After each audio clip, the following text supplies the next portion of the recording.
Fala pessoal, beleza? Bom, nessa aula a gente vai ver, eu vou fazer uma aula isolada só sobre o frame buffer do V-Ray, né, para que fique mais fácil para vocês encontrarem também o que a gente realmente usa dali, condições que a gente tem de fazer uma pós-produção bem básica nele, mas que já dá algum resultado, né, legal na hora de salvar. Eu particularmente não faço nenhum ajuste aqui, né, eu faço todos os ajustes de pós no Photoshop, né? Mas é uma opção, às vezes para fazer um render rápido, vamos supor para enviar para o cliente, né, uma prévia em baixa resolução ainda, a gente pode dar uma melhoradinha com a pós direto no frame buffer e enviar, né, e deixar para fazer a pós direitinho, com todos os efeitos mesmo quando for para finalizar a imagem. Então eu vou começar tirando um render aqui, né, da nossa imagem para a gente poder ver o que a gente vai trabalhar aqui no nosso frame buffer. Na real, assim, no meu dia a dia, eu praticamente não mexo em nada dele, né? Só o render mesmo e o esquema de salvar a imagem, esse tipo de coisa, mas é legal saber que tem algumas coisas aqui que a gente pode mexer. Eu nem mexi, acho que na configuração do render, tá? Ele tá como progressive, tá? Aquela configuração padrão de quando eu liguei o V-Ray, né? Quando eu coloquei o V-Ray como renderizador. Então, ok. Então, na parte de cima, a gente vai ter aqui, né? Eu vou falar só do que a gente vai realmente utilizar, tá? Nessa parte aqui a gente vai ter os canais, né? Se a gente entrar aqui na parte de render, a gente ainda não viu essa parte, mas quem já mexe já deve ter trabalhado com isso, né? Que são os render elements que a gente tem aqui do V-Ray para trabalhar depois a pós-produção. Então nessa parte aqui ele vai mostrar todos esses elementos, né? No caso aqui a gente tem o alpha, mas como a nossa cena está fechada, não tem nada de background aparecendo, o alpha nosso fica todo branco. Então é nessa parte aqui que vão aparecer todos os elementos que a gente adicionar lá na configuração do render. Aqui a gente tem os canais RGB, né, o alpha, monochromatic, para salvar. Aqui é importante. Geralmente a gente não vai renderizar só o RGB, né? A gente vai colocar alguns elementos aqui, depois eu vou mostrar quais são os que eu mais utilizo e mostrar os que a gente tem, né? Então a gente observa aqui que a gente tem o Save Current Channel. A gente tem uma setinha, né, onde a gente tem mais opções. Save All Image Channel to Separate Files e tudo num canal só. A gente vai utilizar sempre, né, esse Save All Image Channels to Separate Files quando a gente tiver, né, com canais aqui. Porque aí ele vai salvar todos os nossos elementos como canais separados, tá? Cada um vai ser um arquivo. Quando a gente for trabalhar aqui, que eu for salvar para mostrar lá no Photoshop o que é cada um, aí vocês vão poder ver bem, né, essa separação. Mas lembrem sempre, se eu clicar só aqui, ele vai abrir uma caixa para que eu salve e ele vai salvar uma imagem só. Tá? Se eu clicar nessa opção, segunda, Save All Image Channels, é a mesma coisa, né, a tela, porém ele vai salvar todos os nossos elementos em arquivos separados.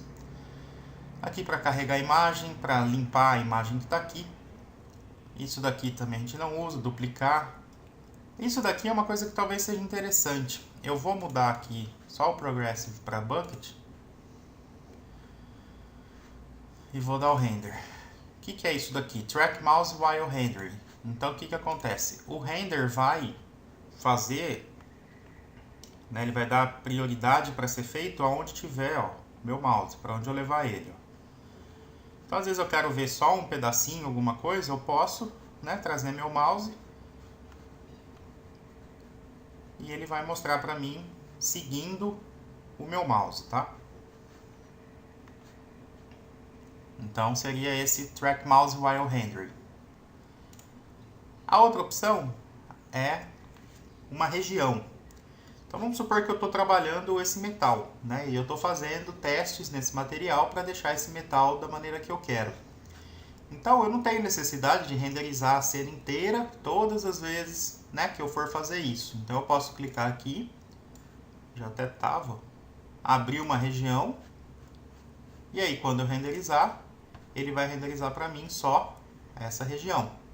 Então isso aqui é muito útil, né, para a gente não ficar perdendo tempo renderizando coisas que não vão, né, fazer diferença. Isso aqui eu já falo daqui a pouquinho, que está relacionado com coisas aqui embaixo. Então, na parte de cima é isso. Na prática, o que a gente vai usar? O lance de salvar a imagem e a região, né? São as coisas que a gente mais usa. E aqui vão estar todos os canais. Aqui na parte de baixo, né, nesses ícones que a gente tem aqui embaixo, a gente tem o primeiro, Show Corrections Control, que é aquilo que eu falei de fazer uma pós-produção aqui direto no Frame Buffer. Então a gente tem controles de exposição, do balanço do branco, né, saturação, color balance, levels, curve, background image, esse LUT, ósseo e ICC. O que a gente vai, né, se for o caso de usar, a gente vai usar até aqui o curve, tá? Então exposure, white balance, saturation, color balance, levels e curve. O restante aqui, né, a gente não vai utilizar, ele pede arquivos para aplicar, e aí, tipo, eu nem tenho arquivos desse tipo, né? Eu nem, sinceramente, nem sei o que são arquivos desse tipo. Mas não vejo também necessidade para controle aqui. Então a gente tem, por exemplo, o exposure, e aí a gente tem os controles de exposição, né, do contraste da cena, o burn do highlight, e ao quanto que as áreas de highlight vão queimar, né, na cena. A gente tem o white balance, onde a gente pode trabalhar aqui a temperatura, né, tirar um pouco, jogar ela mais para o azulado. Observe que aqui, ó, tá azul e ele tá amarelando, então essa é a cor que ele vai tirar, tá, da cena. Então aqui vocês podem controlar essa parte. Tem a saturação e o lance de cores, que a gente pode mudar também. Iluminação, parecido com o Photoshop, né, essa parte. O nosso Color Balance, que também é parecido com o Photoshop. A gente pode trabalhar shadows, né, os meios tons, os highlights da cena.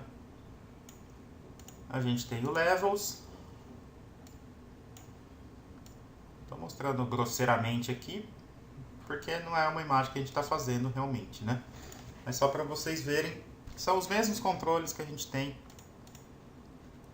para fazer a pós lá no Photoshop depois, tá?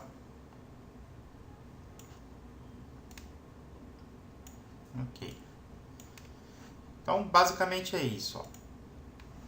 Né? Então aqui a gente liga e desliga para ele aparecer. Aqui em cima no Globals a gente tem a opção de salvar essa opção toda aqui que a gente fez e abrir ela depois. Eu não acho válido porque para cada imagem a gente vai trabalhar, né, um tipo de exposição, um tipo de saturação, de color balance, assim por diante. Então, não acho válido salvar, tá? Ok. Depois, continuando aqui, a gente tem esse Force Color Clamping. Observa que aparece aqui, né, essas cores. Por exemplo, se eu aumentar a exposição, ó, ele vai mostrar para mim quais são as áreas, né, que eu tenho o estouro do branco, né, que eu estou ultrapassando os limites do branco, ó. Tá realmente clareando, né? Então, às vezes, se vocês já vi pessoas com dúvida que postam render, por exemplo, que tá aparecendo esse cian, tá aparecendo vermelho, tá, e não sabe o que é. É esse Force Color Clamping que tá desativado aqui, tá? E tem estouro de luz no caso. Depois a gente tem pixel informação, não. Esses daqui todos, ó, são esses controles que a gente utilizou nessa parte aqui. Então eu posso ir desligando e ligando, né, todos eles que eu fiz para ver como que ficou. Background image aqui não é o caso, a gente não tem, né, uma imagem de background. Esse daqui é aquele Display Colors em sRGB que eu falei que tem que ficar ligado, tá? Por causa do lance do gama. Se a gente desligar, ele vai levar a imagem para o gama 1.0. Então esse daqui sempre ligado. Use LUT Correction. Aí esses daqui são aqueles ali embaixo que eu falei que vai precisar de arquivo, que não tem necessidade, né, de a gente usar isso aqui no Frame Buffer. Essa parte aqui, ó, Show V-Ray Frame Buffer History Window. Isso daqui a gente faz o seguinte, para fazer comparações de render. Então, às vezes a gente faz uma alteração e aí a gente renderiza e faz a comparação entre os dois renders, por exemplo, né? Eu vou fazer aqui, por exemplo, um render que já está feito aqui como com essas alterações, e eu vou desligar todos e renderizar de novo para a gente ver a diferença. Então, como que a gente vai fazer? Assim que a gente tiver feito o render, a gente vai salvar esse render e ele vai salvar. Provavelmente a primeira vez que vocês fizerem, ele vai pedir para indicar uma pasta onde ele vai salvar os arquivos temporários, tá? Então, indiquem lá qualquer pasta que vocês quiserem. E aí, ok, ele vai fazer, né, essa primeira, tá escrito 1 aqui. E aí eu vou fazer o seguinte, eu vou desligar, né, todas as partes que eu fiz aqui.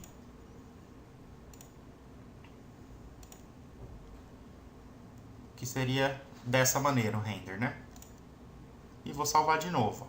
No caso eu não precisei renderizar de novo porque foi só desligar, tá?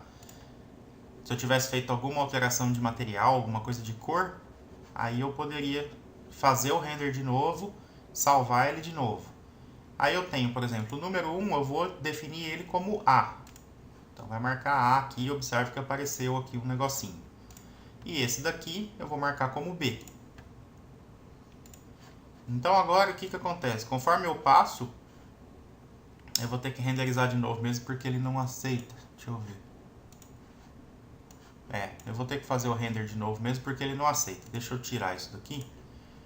Eu vou fazer uma mudança diferente. Ao invés de fazer essa mudança só de... que eu fiz aqui, eu vou mudar alguma coisa de luz, por exemplo, né?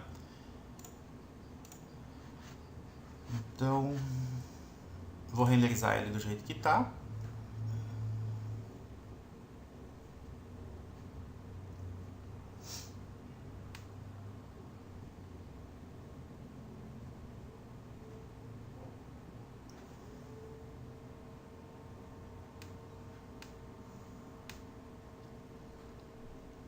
E aí eu vou definir, né? Vou salvar esse.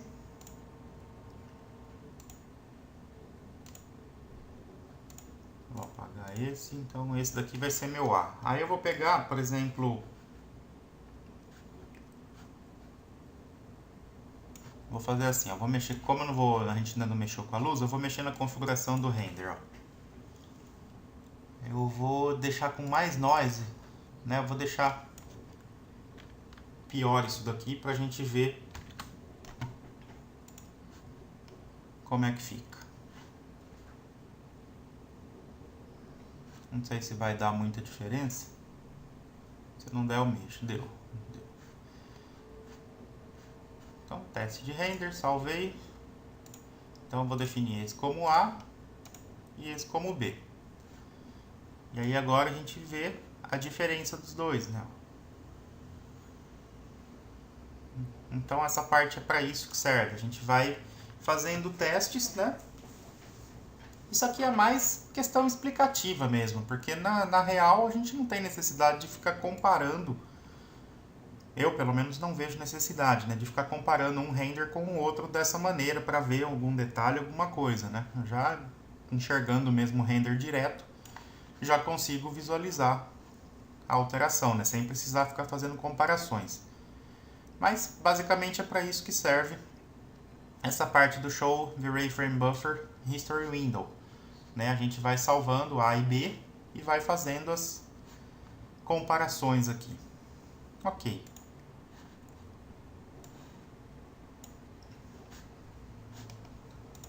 Vou desligar ele. Depois esse stereo, Red Cyan aqui, acho que é para 3D, alguma coisa do tipo, eu nunca testei, não sei como é que fica isso daí. E a gente tem aqui o Lens Effect Settings. Eu vou explicar o... Deixa eu só dar um render um pouquinho melhor aqui a qualidade para não... Eu vou explicar essa parte do Bloom e do Glare mais para frente. Numas aulas mais para frente, a hora que a gente chegar em alguns efeitos. Vou explicar mais detalhado, né? Mas no caso aqui a gente já pode, né, em versões mais antigas não tinha ele direto aqui no Frame Buffer. A gente não precisa ficar renderizando ou fazendo teste. A gente já pode mexer direto aqui no Frame Buffer nele, né? Então o Bloom, ele está pedindo para renderizar de novo. Deixa eu renderizar de novo. Né? Que ele escreve aqui, ó, no channel. Então seria para renderizar de novo no caso. São os efeitos, né, de lente que o V-Ray tem, que é o Bloom e o Glare. Aqui no caso ele vai só dar uma esfumaciada assim na imagem, alguma coisa do tipo. Depois a gente vai ter cenas um pouquinho melhores para poder trabalhar isso daí. Então observa, né, esse esfumaciado. Então a gente controla tamanho, tal, shape.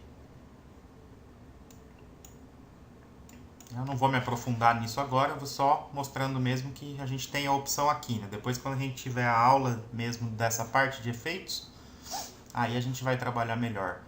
Então esse daqui seria o Bloom, né? Esse daqui seria o Glare.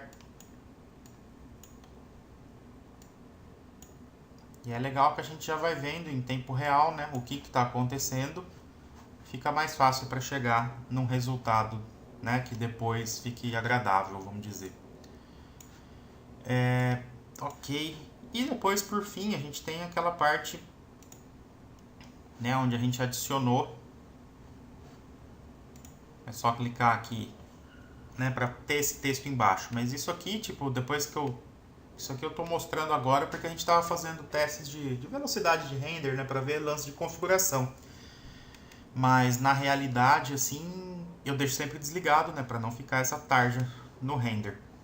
Então aqui a gente pode só, né, selecionar o que a gente quer que mostre aqui e clicar no Copy to Stamp. Só isso. Tirando isso aqui, a gente tem para mudar a fonte, esse tipo de coisa, não tem necessidade da gente mexer nisso.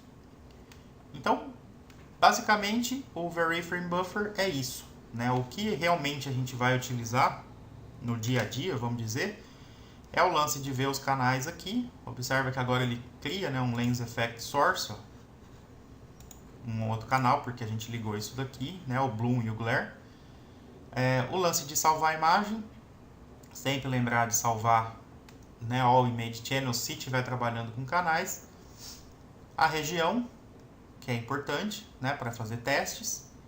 E dessa parte de baixo, no dia a dia eu não utilizo, né, nada de pós aqui. Mas se vocês quiserem fazer essa pós sem tantos recursos como o Photoshop, né, só para às vezes apresentar rápido para o cliente, a gente tem aqui o básico do que a gente precisa para fazer essa pós. Tá certo? Então, Frame Buffer é isso. Qualquer dúvida vocês é só me perguntar. Mas acredito que não tenha o que ter dúvida aqui nessa parte, que é bem tranquilo. Tá joia? Então, próxima aula a gente volta trabalhando a aba GI, que vai ser, tipo, a Settings é muito pouca coisa que a gente vai mexer. O Elements também vai ser tranquilo. Então o GI a gente vai dar uma atenção aqui, porque ele vai fazer uma certa diferença na parte de velocidade de render, a parte da qualidade final da imagem. Tá joia? Então, bons estudos, até a próxima aula. Tchau!